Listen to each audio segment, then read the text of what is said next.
you take the bat coronavirus because that's very closely related to us.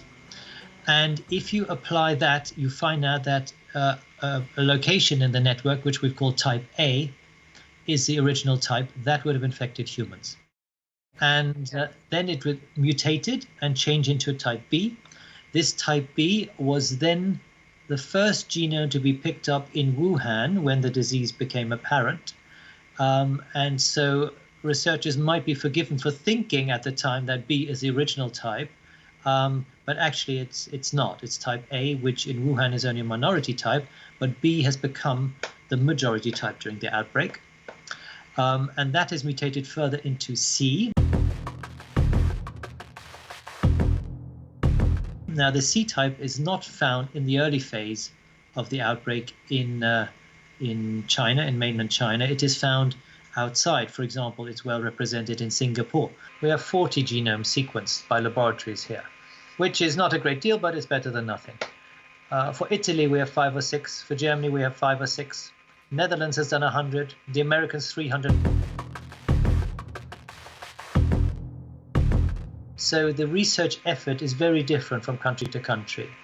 And as you say, if a country is really looking for a cure, they would be putting resources into finding out about the virus. That would be my expectation. And that's one of the surprises that come out of the study, is to find these huge differences between countries in the amount of effort they're putting into trying to get a handle on the virus.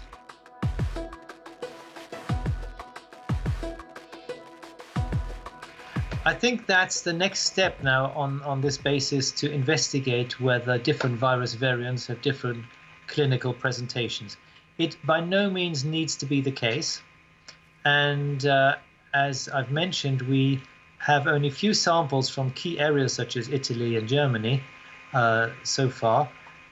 So one key question will be to gain a proper sample base, and then to see if we can link the viral type that a patient has with the clinical outcome and clinical presentation of that patient. That's research I think that is well worth doing.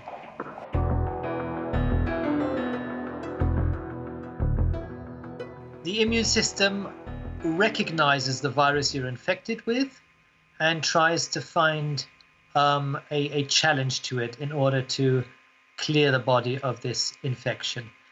If the virus mutates very fast, the next time it infects you, the immune system might not be capable of recognizing it again because it now looks different, and then you could get a reinfection.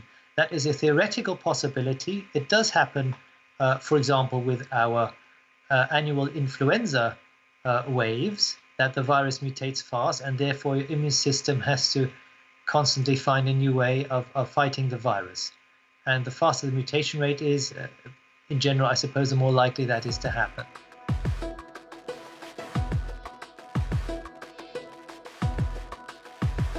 After the lockdown lifts, we will have to be aware of the possibility of recurrence.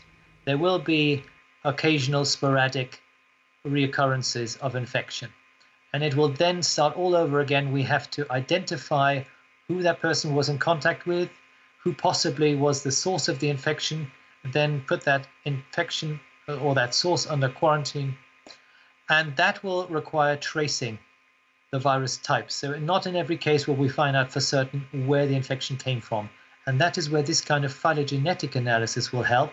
If we can see, the infected person has, let's say, a C type. This C type most recently in that form was seen, let's say, in Iran, just to name a country. Have you been in touch with anyone from Iran in the last 2 weeks? And then he'll say, yep, I've been in touch with this chap who was on a conference there. And then we trace him and put him in quarantine, and everyone else as well. So that is one really down-to-earth application of these phylogenetic methods, is to clamp down on the recurrences of the infections that are sure to come up after lockdown has been lifted.